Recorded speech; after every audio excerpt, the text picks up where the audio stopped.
Hey everyone, welcome to Catholic Mom. Danielle Bean here, along with Amy Cattapan. Welcome, Amy. Thank you, Danielle. So happy to be here tonight with you. Yeah, excited to share on this topic. So, we've been doing a series of webinars this fall, and we called it Fresh Start for Fall because it just felt like that's what everybody needed right about now. It's a fresh start for fall, but nobody more so than a teacher. So, I'm really excited to hear what you're going to be sharing with us here tonight, Amy. Well, and I am excited to share. You're right. We all do need a fresh start. Teachers, parents, students, we all could Mhm. definitely use it. So I'm hoping I can offer a little bit of hope tonight. Nice. Great. Well, looking forward to it. Those of you joining us, please leave us a comment here so that we can know where you're coming from. Maybe share with us, how you know Catholic Mom, or maybe share with us some of your struggles as a parent of a student, or frustrations you might have experienced with regard to quarantining and remote learning last spring or this fall, or maybe even share with us how you are educating your kids, how that's happening in your home, in your family, because we know it's happening in so many different diverse ways across the spectrum all over our country today. So I'm going to put a link in the comments here. And so this link is for a downloadable journal that has some questions for further reflection. You don't need this right now, so you can just hold on to that link or click over and download it now to print later. But it'll be helpful for you after tonight's presentation to kind of go through. We've been having these journals for every one of our sessions here so that you can reflect more on what each of our speakers has shared, and just spend a little time journaling about that, or maybe praying over some of the issues that we're going to talk about here tonight. The other link that I'm going to put into the comments here is to Amy's website, because you're going to want to check out everything that she has to offer. She's a talented author, and she's got many different things going on that she is sharing over there at ajcattapan.com. So that link is in there as well. So if you're just joining us, welcome. We're glad you're here. Please feel free to leave comments. If you're listening to this broadcast later, because it will be available as a replay here on Facebook and over at catholicmom.com, feel free to leave your comments there as well. I'm sure Amy would be glad to hear your feedback or take your questions after the fact as well. I know these videos get a lot of replay after the fact. But for those of you joining us live, welcome. We're glad you're here. Feel free to say hello in the comments. Let us know who you are and where you're coming from. But I'm going to dive right in here and introduce Amy. In case you don't know about Amy, I'm sure many of you have read what she shared over at catholicmom.com. We are blessed to have her as a contributor there. But Amy is an author and a speaker and a middle school English teacher who is passionate about books. She's written 2 fiction books for young people. Angelhood and 7 Riddles to Nowhere are published by Vinspire Publishing. She has a nonfiction book, which is coming out from Ave Maria Press in 2021. And tonight, she's going to be giving us hope for the new school year. What teachers wish parents knew about having a successful school year. Welcome, Amy. Excited to hear what you have to share. Thank you, Danielle. I am so happy to be here with you and the whole Catholic Mom community. A great thank you for the invitation to be here tonight and to speak with you. A couple disclaimers. First of all, I am a single woman. I haven't been blessed with husband and kids. So I will not be able to talk about what it's actually like to be the parent at home. I'm really coming at this from a teacher's perspective. But I am so grateful that Catholic Mom has always welcomed me in the community. And I'm really grateful for the warm invitation to be here tonight. Also, as Danielle said, I really do want to offer you hope tonight. Keep in mind, though, that there are going to be some things you're going to hear tonight that are going to resonate with you and are hopefully going to be really helpful for you and for your children, and then other things that probably are not going to work for you and your children. So I have over 2 decades of teaching experience. I've taught in Catholic schools and in public schools, and I have worked in all sorts of settings, schools that are somewhat rural, schools that are much more urban, and even had some gang situations to deal with, and all across the board. And so I'm going to speak to you kind of broadly from a variety of experiences. I also chatted with a good number of my teacher friends who work at a variety of schools, both Catholic and public, from very young students to high school students. And so I've kind of gathered a bunch of information here for you tonight. But what I know as an expert in education, and I feel fairly confident in saying that with, let's see, this is my 25th year of teaching, and I just earned my doctorate in education from Loyola University. I might be an expert in education, but I'm not an expert in your child. And so I'm going to share things from across the spectrum. As we say in the writing world, take what you can use and leave the rest. Okay. So take whatever tips I'm going to give you today that are going to work with you, are going to work for your family. And if there's something that doesn't work for you, fine, ignore that. Okay. As Danielle said, I want to offer you hope. In fact, it's the tagline on my website. I like to think that I write stories with heart and hope, whether that is novels for teens and tweens, or like Danielle said, the book I have coming out for Catholic school teachers next year from Ave Maria Press. I always want to offer some hope. So one area of concern I see teacher or parents having a lot this school year is, I'm so worried. My kid had a bad ending of the school year last year, or this school year is not going as I would like, and I'm so worried that my kid is falling behind. So I want to take kind of a three-pronged approach this evening. First, I want to kind of tell you a little bit of my own stories and my family stories that I hope will give you a bit of hope. Second, I want to give you a bit of background information about a psychologist by the name of Abraham Maslow and talk about his hierarchy of needs, because I think that'll help us prioritize a lot. And then third, I want to get into some really specific concrete kind of tips, those kind of takeaways you can get. And as Danielle said at the top of the webinar, there's a link to a journal that you can download. And there's some questions in there that I gave Danielle before I planned for the talk. And I'll make sure I really hit those things at the end of the talk. That's kind of in the third part. So first, I want to start with a little bit of story I think is going to offer you some hope. So as I said, I know a lot of parents are concerned about how this school year and the end of last school year went, and whether or not their kids are going to fall behind. So I was talking about this with my dad this past weekend. I was taking him to the dentist. Now he's 90 years old. And I said, Dad, I'm doing this talk on Tuesday night, and I want to share with them some of your educational story. Do you mind? And he was like, no, that's okay. And I said, okay, let me make sure I have all the details straight. So here's the deal with my dad. He was born in 1930 in Chicago. So Depression era baby. Firstborn son of an Italian immigrant. And my grandmother, so my dad's mom, was the daughter of Italian immigrants. In fact, my great-grandparents and my grandfather were all from the same region of Italy. So I like to say, when my grandfather met my grandmother in Chicago, and they were both of a slightly older age, and realized that they both spoke the same dialect of Italian, what else could happen but amore, they fell in love, right? So my dad grew up speaking only Italian at first. His parents did send him to what he called nursery school, because there was no kindergarten or preschool back in the day, just to try to get him to learn a little bit of English before he started first grade. Well, first grade came along, got to the end of the year, and the teacher informed my dad's parents that he did not speak enough English to move on to second grade, and he would have to repeat first grade. So I remember years ago, I asked my dad about this. I'm like, Dad, you poor thing. There was no English language learner program when you were young, and you had to repeat a whole grade. That must have been really tough. Like, did it bother you for years that you didn't get to graduate from 8th grade with, the kids that were your own age? And he said, oh, no, I graduated 8th grade with kids my age. I skipped a year, like 6th or 7th grade, I think I skipped. I was like, what, Dad? You skipped a whole year later on? He's like, yeah, I kind of caught up or something. He couldn't even remember if it was 6th or 7th grade. So I asked him about it again this Saturday. I'm like, tell me if I have this detail right, Dad. You skipped like 6th or 7th grade. Now, like I said, he's 90, and his memory is not super great. So he said, yeah, I think it was 7th. I can't tell you for sure, because my memory is not so good. So his mind's smart enough. He knows his memory is not perfect. But he said, but then I went to summer school.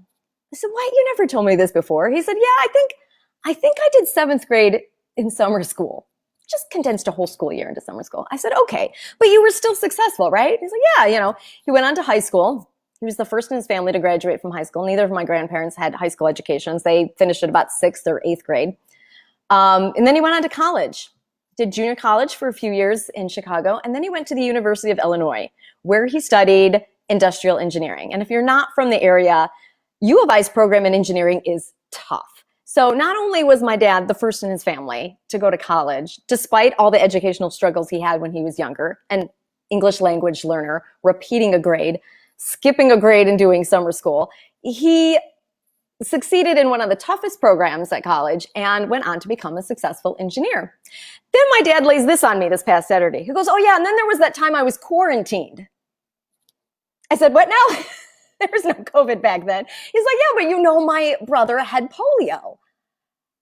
Yeah. I said, you had a quarantine when my uncle had polio? He's like, yeah, our whole family quarantined for a while. My point, my friends, is that people have been through these kind of difficulties in the past. Think of all the educational challenges my dad had. He still went on to graduate from college, succeeded in life, had a great career, raised 5 kids, sent them all to Catholic schools, despite all the educational difficulties, okay? So realize kids are resilient and they will bounce back, okay? The other thing I want to share with you is that teachers are trained to deal with kids having gaps in their education. We do this with a thing called scaffolding. And scaffolding basically means if we're trying to move kids up the educational ladder and we realize they missed a rung somewhere, we got to build that rung for them and then get them up to where everyone else is, okay? So we meet the students where they are. I'll make a little Catholic analogy for you since this is Catholic Mom, right? You might be saying, oh, you meet students where they are. That sounds kind of like when people say God meets us where we are. Yeah. If you're into Ignatian spirituality, you've probably heard that a lot too. God meets us where we are. What does that mean? God's not going to meet me in a Carmelite convent. I'm not St. Therese of Lisieux, okay? But he certainly met her there, right? I may have finished my doctorate, but I'm still not Thomas Aquinas writing the Summa Theologica, right? God's going to send you the people, the resources, the books you need, the experiences you need on your faith journey. Wherever your faith journey has you, he's going to give you what you need. He's going to meet you there. And teachers do the same thing in the classroom. We are trained to assess our students, both formally and informally, figure out where they're at, and then scaffold them up. So let me just give you a really concrete example because like from my doctorate program, theory drives me crazy. Just give me a concrete example, right? So I'll give you a concrete example of what I mean by how teachers are going to fill in the gaps this school year, right? Because we do it every year, okay? I've taught middle school and high school, but most of my career has been at the middle school level. And usually I'm getting kids at the beginning of middle school, okay? Whether this was in the Catholic schools or the public schools. So usually it's around 6th grade, which is where middle schools usually started, which means right before they have me, and I teach language arts and reading to the entire grade level. Right before me, they each had different teachers, right? Different 5th grade teachers. Usually their homeroom teacher taught them. So I get kids coming in who've had really a variety of experiences. Even if all their 5th grade teachers were using the same book and following the same curriculum, I found it's not always exactly the same. And even kids who had the same teacher will disagree about what they learned in 5th grade. They'll be like, oh, we covered that with Mrs. So-and-so last year. Another kid will say, no, I don't remember covering that with Mrs. So-and-so. So I have to figure out where the missing rungs are on the ladder and bring them up. If I'm starting the noun unit and I say just a really informal assessment, like, what do you guys remember about nouns? I know you've been studying them probably since 2nd or 3rd grade. What do you remember? And some kid says, it's a person, place, or thing. And I say, great. And then some other kid says, wait, I think my teacher said a noun can also be an idea. And now I've realized where the gap is. I've got some kids who realize nouns are people, places, things, and ideas, and I have other kids who don't. So my job as the teacher is to fill in that missing rung on the ladder and help get those kids who didn't get that concept up to par. And then we move on up from there, okay? So I tell you this because I hope it kind of just gives you a sense of calm that teachers are trained for this. We know that there are going to be gaps. Everyone's in the same boat, right? So we know that we have to deal with the situation. Okay. The second thing I wanted to make sure I talked about is Maslow's hierarchy of needs. So Abraham Maslow was a psychologist who in 1943 published this piece where he talked about something we now refer to as Maslow's hierarchy of needs. And if you want to go and look it up, it's got a lovely pyramid you can find online, okay? Maslow, M-A-S-L-O-W. And he says we have this hierarchy of needs with our basic needs at the bottom and at the top, what he called self-actualization. Self-fulfillment. Okay, now as Catholics, we might refer to this as becoming the best version of ourselves to use a phrase Matthew Kelly likes to use a lot, right? Becoming the best version of ourselves, striving towards holiness. That's the tippy top. But what Maslow said is if people don't have at least some of this on the bottom, it's really hard to reach up here. Okay. So as a teacher, we talk about Maslow's hierarchy of needs a lot because we know if our kids don't have our basic needs, we're probably not going to be able to help them reach their full potential.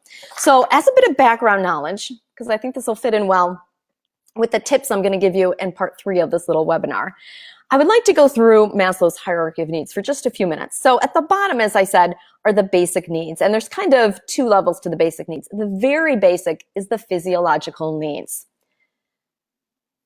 Are the kids getting food? Are they getting rest? Are they getting exercise? So Maslow would say, probably that as a parent, the most important thing you can do for your kids is make sure they have the most basic of needs taken care of. Feed them, clothe them, make sure they get to sleep at night, and make sure they get some exercise, right? Right above that, but still within the basic needs category, is what Maslow called the safety needs. Do the kids feel safe where they're at? Also, do they feel secure? I'm going to come back to that a bit again when I go to the tips. So those are our basic needs, physiological and safety. Then the next 2 up, he refers to as our psychological needs. So right above safety needs, he has belongingness and love needs. Do your kids feel like they belong in the family? Are they recognized as being an important contributing member? Do they have friends? And let's face it, during this pandemic, it can be hard to keep those friendships going. So are you finding ways that they can maybe somehow communicate with their friends or socially distance outside with them? Because they do need friendship, right? And I know a lot of people are thinking, well, if we just had in-person school, and some schools are doing in-person school, if we just had in-person school, my kids would see their friends again. But sadly, a lot of my teacher friends who are teaching in-person school are saying in-person school doesn't look like everyone thinks it's going to look like right now, because unless they're in a class with their friends, they're staying with the same group all day. They're probably not going to the cafeteria to eat. People aren't getting up from their desks. I know some schools, they've put tape around the desks, right? And the kid only gets to stay in this area. So just be aware, kids are probably still going to need to somehow communicate with their friends and communicate with their family, because that's that sense of belongingness and love needs that Maslow's talking about that. Right above that are the esteem needs. So this is a feeling of accomplishment, okay? And this is not, oh, here's your participation ribbon, right? Because kids are brighter than that, right? They know a fake award when they're given one. They feel a sense of accomplishment when they know they've done something, when they know that they have grown. Okay, and I'm going to talk later about something called a growth mindset. And I think that fits into the esteem needs as well.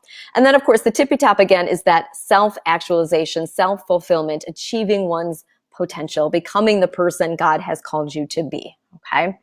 All right, so that's sort of background knowledge. Let's get into the tips now. So if you have the journal that is linked in the comments, great. If not, you can just listen and jot down some ideas if you want to. But I did kind of want to go through those 5 different things that I had set as questions for the journal.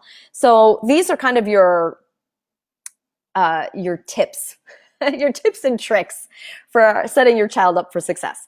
So the first question that's in the journal, or at least that I gave, was what are some of the most important traits related to learning that teachers want their students to develop? And we're hoping parents will support us on this, right?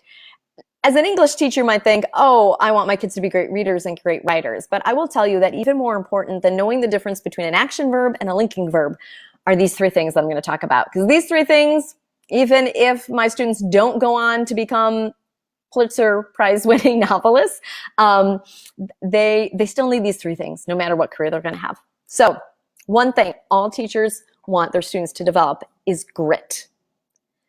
Grit is that ability to persevere even in the face of challenges. And let's face it, we've all been facing extra challenges lately. We need a lot of grit. We need that determination to keep going. Sometimes we see students who just very easily give up. Sadly, this often happens with our most gifted students. So another thing I didn't mention at the beginning is while I teach middle school reading and language arts, I'm also certified in gifted instruction. And we talked a lot about this in the gifted classes that I took at the time and the different workshops that I have gone to on gifted education. A lot of bright kids, because school is easy for them in the younger years and they've kind of been told that they're bright, when something's finally hard for them, actually end up failing the worst because they haven't developed grit. They just give up easily and don't keep trying. So that is something that all teachers want all kids to have, is that ability to keep going and persevere despite challenges. So we want them to have grit. The second thing is a growth mindset. So in education, we talk about a growth mindset versus a fixed mindset. A growth mindset says, I might not know that now, but I can learn about it and I can practice. And if I keep at it, I'm probably going to get better at it. A fixed mindset says, I'm as smart as I'm ever going to be. I can't learn anything. I'm where I'm at. Practice isn't going to help me. Okay. Obviously, you can see teachers are going to have a problem if kids come to school with a fixed mindset. If they come to school with this idea of either I know it or I don't know it, then there's no room for growth. And what on earth are we wasting our time in school, right? The whole idea is to grow as learners, right? So helping kids realize that you will get better with practice. There are things you can learn. It's worth listening to teachers and parents, and you will get better at it. Okay, so we want kids to have grit. We want them to have a growth mindset. And then the third trait, this is a bit age dependent, but we want kids to learn to be advocates for themselves. Now, obviously, for the little ones, they're probably not going to be the greatest advocates for themselves. But by the time they get to middle school, they should be at a point where they can start asking for help. I would say even a little before middle school, they should be able to start asking for help. We want them, of course, to be independent, right? At some point, they shouldn't need their teachers or their parents anymore. They should be independent adults. But they need to know how to ask for help, because we all sometimes need to ask for help, even as adults, right? But in school, we want them to be able to do that asking for help on their own. So being an advocate for themselves. I know I've heard some stories about some remote learners in high school. I'm not going to name any names, but I know some young people who have been too intimidated to raise their hand on Zoom and ask their teacher a question. And I said, well, why don't you at least chat in the chat box in Zoom if you're not willing to raise your hand? But come on, you're in high school. Advocate for yourself. Chat with the teacher, email the teacher. You know, my middle school students can raise a hand and say, where is that document again, Dr. Cattapan? Then, you know, a high school student can do it too. So encouraging kids to not always turn to you for help, turn to the teacher for help, or ask another friend in the class for help. So those are 3 traits we hope kids have. Question 2, how can parents help to make remote learning more successful? All right, so I know a lot of people are in this remote learning situation. So here are my hints. Find the best consistent place you can for your child to do their e-learning and set it up as if it is a little desk at school as best as you can. I would recommend not the bedroom because I've too many kids on beds under blankets. Some teachers are reporting. So if you can set them up someplace where they have a chair and a table or a chair and a desk and all their usual school supplies out. Also, headphones are extremely important. There's a lot of background noise going on at people's houses, and I'm sure you don't want everything being said at your house being heard in your child's classmates' families' houses as well. There's a lot of broadcasting going on right now. So headphones are the background noises, not distracting your child, and also everything going on in your house is not being broadcast to your child's classroom. Also, setting alarms, I think, can be really helpful. If your child is old enough to have their own phone and they have different times in Zoom they need to log in, setting alarms on their phone or their iPad or their Chromebook can help. If your child's a very visual learner like I am, I need the schedule up on the board, right, above where I'm going to be. So if you need to print out, log into this class at this time, log into that class at that time, because I know a lot of teachers are doing things where there's break times between classes, so kids don't have to look at the screen all day, can get up, can stretch, can go to the bathroom, get a drink of water, whatever they need. So having those times either on alarms or on the wall, whatever works to help them get in. Okay, third thing, how can parents help students set up structure and routine, whether remote learning or going to school? So as I mentioned in Maslow's hierarchy of needs, the second from the bottom basic need is safety, and safety includes security. And one thing that makes kids feel secure is having a dependable routine. So anything you can do to set up structure in the morning, how breakfast is handled, and again, breakfast is important because that's the bottom, that's the physiological needs, how breakfast is handled, if you're doing any kind of family prayer together in the morning, what's the routine for logging on, after what's the routine during the day. If you know the teacher is giving them certain times of the day for stretch breaks, walking breaks, make sure your kids get a chance off of the screen. I have a friend who's a teacher and has a stepson she's watching doing remote learning, and he had a break at one point and he pulled out a game to start playing. She said, no. This is a break. That means you're not looking at a screen. He said, okay, I'll go watch TV. She said, no. That's another screen. Let's go do something. And so she had to kind of take a break from her own, remote teaching. And, thankfully it worked with her schedule, but let's go do something else. We're going to go play a game for a bit. Let's go walk outside for 5 minutes, like anything. Stop looking at a screen for a bit. So if you know when those breaks are in your child's day, setting up those break times as well. After school routines. Snack is usually a big thing, especially when the kids are growing. Having a snack routine after school, an exercise break routine after school. What's the routine for checking in on how the school day went? Is there a certain time of the day where you can say, okay, it's our school day check or a homework check, just really quick, 5 minutes. I've done this with homeroom kids for years where I've pulled kids one at a time. I said, okay, we're going to do a little grade check. Let's look at your grades. Where do you need to work on? What do you need to do? Okay, tell me how you're going to do this. It can be as short as 2 minutes. But it fulfills several of Maslow's hierarchy of needs. They're knowing that they belong in the family, that they're an important member of the family, that you care for them, and it's helping them prioritize. And when they do something well, and you're talking about that home check, when they see their sense of accomplishment, that's going to help their esteem needs as well. Question 4, if parents have questions or concerns about what is happening in school, what's the best way to raise these? First of all, I always recommend go straight to the teacher, not to the principal, because the principal is just going to act as a middleman and have to go around to the teacher and then come back to you. So go right to the teacher, especially if they have more than one content area, go to that specific content area teacher. And I always recommend getting a list of your child's teachers' email addresses at the beginning of the school year and put them someplace where they're handy or add them to your contact list so that you can quick shoot off those emails. Because with teachers who are teaching in person, moving around a lot this year, they're not necessarily by their phones. They might be moving from classroom to classroom. The email is usually the best way to reach them. And finally, how can parents strike a balance between keeping informed about their children's progress in school and becoming a helicopter parent? Because we seem to have this spectrum. Some parents who aren't checking in on their kids and trying to let them be independent, and maybe it's not succeeding, and some parents who maybe aren't letting kids have a little bit of independence. So here's what I would say. There is so much at your fingertips nowadays in terms of technology. Like when I first started teaching, there wasn't really much of an internet, and I did not have a teacher email address. When I was student teaching, we had a homework hotline. Every day I had to record the homework on a hotline phone number for the kids to call. And then we graduated to, we have a website. We're going to put the homework on a website. Well, now there's all these learning management tools. There's things like Schoology and Seesaw. So find out what your school uses for posting homework assignments. And also find out how they post grades. I know many schools I've taught at, both Catholic and public, have used a program called PowerSchool.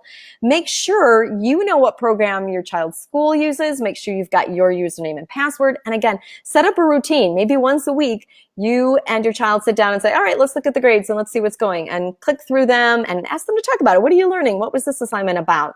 It doesn't have to be super long, but it'll give you a feeling of what's happening at school, so there's no surprises when you get to report card time, and it makes the kid feel like you're caring, but you're not hovering over them at the same time.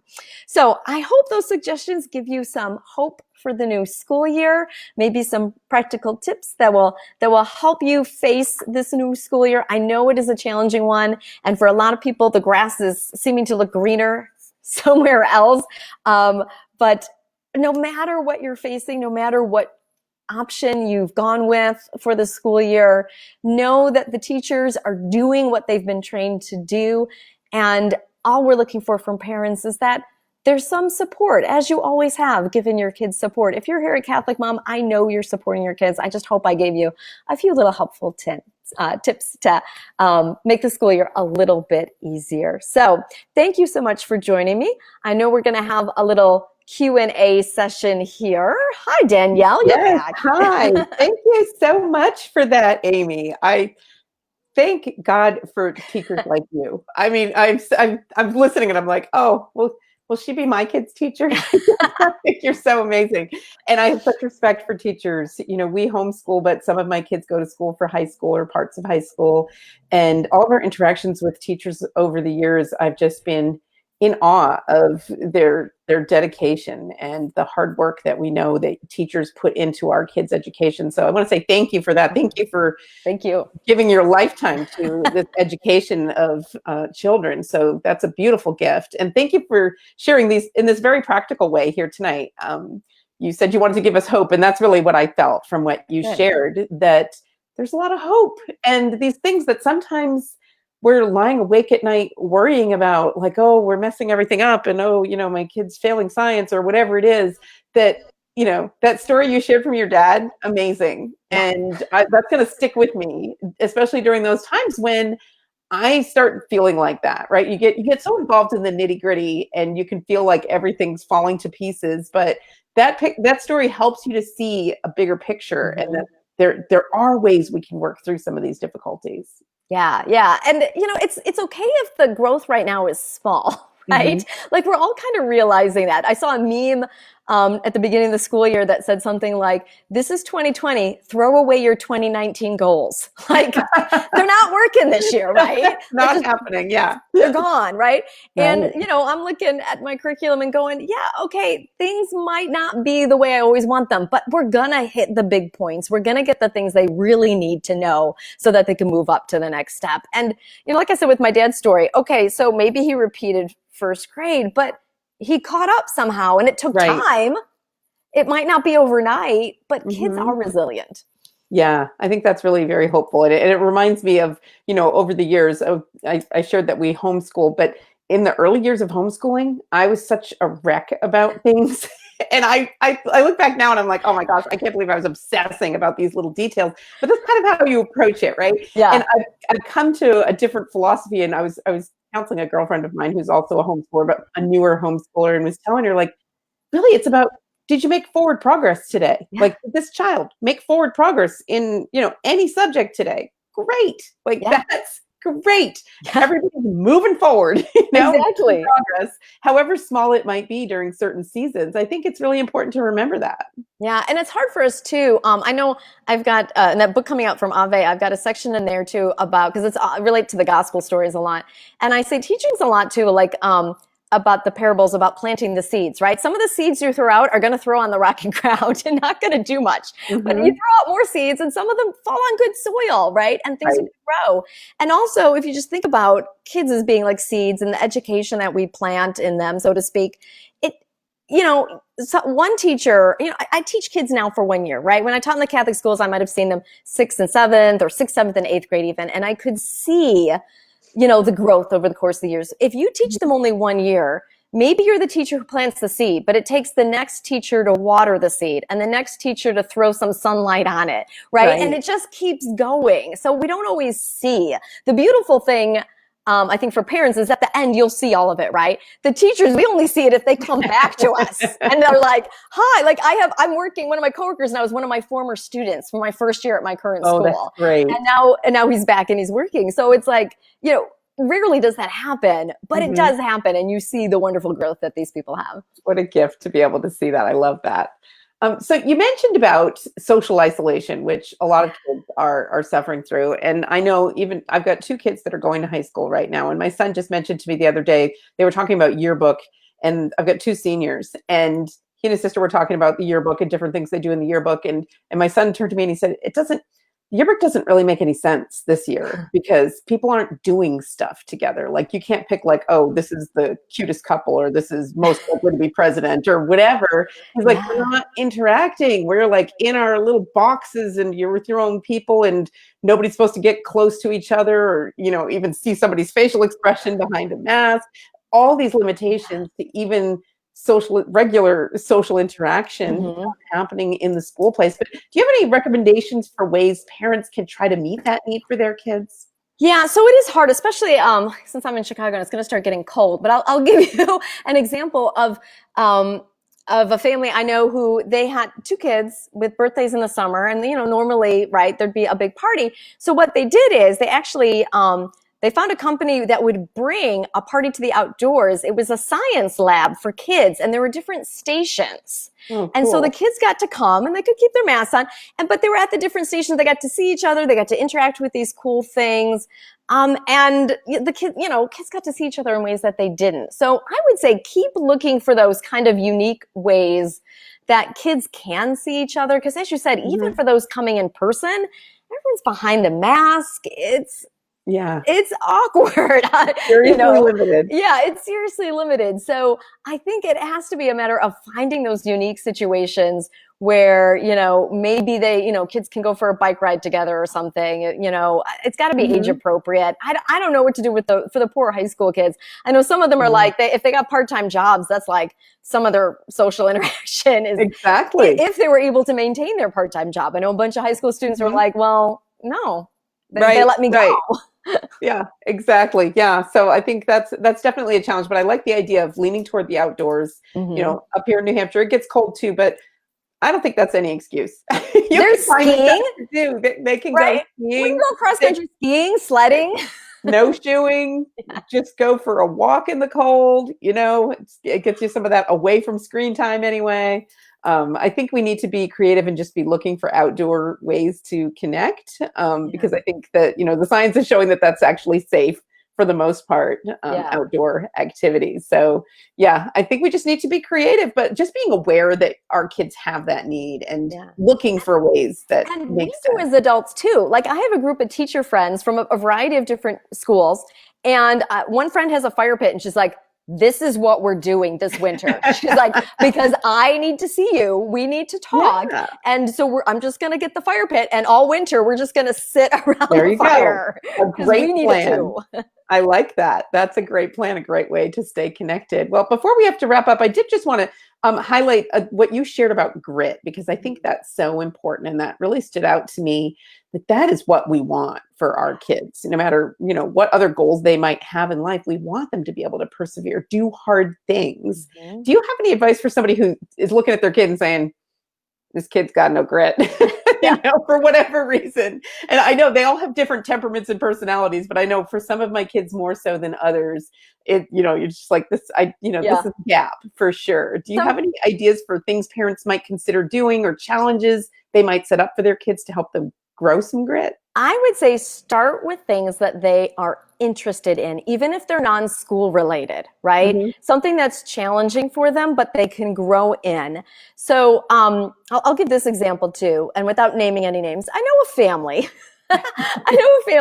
That all the kids are grown now, but half of them were like honor roll AP students, and the other half not so much honor roll AP students in school. But the half that wasn't, when they found their majors in college, school finally clicked for them. Yeah. And they succeeded phenomenally. If I told you what the people in this family did for a living right now, you would not be able to tell the ones who were the honor roll students from the ones who were not in the AP classes. So realize that, one, sometimes school doesn't click until they get to that point where they know what they want to do, and they see the connection between what they want to do and the hard work they have to put into it. And so what you can do when they're younger, and if they haven't gotten there, I would say is, find that thing that is challenging for them, and then recognize it when they do succeed. Oh, look, you were trying so hard to build that thing on Minecraft, and you succeeded after how many hours of trying? I bet if you try with your math facts a little bit more, maybe you can conquer those as well. So if you can get them to practice grit in other areas, they might then transfer it into school for a little bit. I love that. That's great advice. And I think that really applies because, being a mom of many kids myself, I see that differences in their temperaments, their personalities, and some of them have the temperament and personality that's just going to thrive in a school environment, and others of them not so much. But that Mhm. doesn't mean they're not a smart kid, doesn't mean they don't have these great gifts and things that they need to apply themselves to. So being aware that kids vary that way, I think Mhm. is really important. Absolutely, absolutely. We talk sometimes about some kids have really good student skills, right? Like they know how to Yeah. do school, so to Yeah. speak. And other kids are Yes. like, I study? Yes. What's that? I know. Yeah, exactly. So my two in school right now, my daughter is just like made for school. And during the quarantine, she was like, I will just die if we don't go back. Like, I need to go back. And my son was like, I Yeah, don't care if we never go back. It's cool. Like, I'm so good. you can recognize what they're valuing in that way and kind of meet them where Yeah, they are, just like you were suggesting. Yeah. exactly. Wonderful. Well, Amy, I want to thank you so much for taking the time to share with us here tonight. You've been a joy to listen to and learn from. So just share your website one last time for people who Sure. are listening so they can check out what you have to offer. Yeah, so my pen name, especially for my books for kids, is AJ Cattapan. So that's my website, AJCATTAPAN.com. Wonderful. So go there and check it out and be looking for a new title from Ave Maria Press coming in 2021. Thank you so much, Amy, for being here. And I want to thank you all for being here as well. We're always excited to share with you, especially through this special webinar series. It's been a lot of fun exploring the different topics with you here. We're going to have another series of webinars, maybe 3 months or so. So be looking for that coming soon. Thank you for being here. God bless you. Thank you.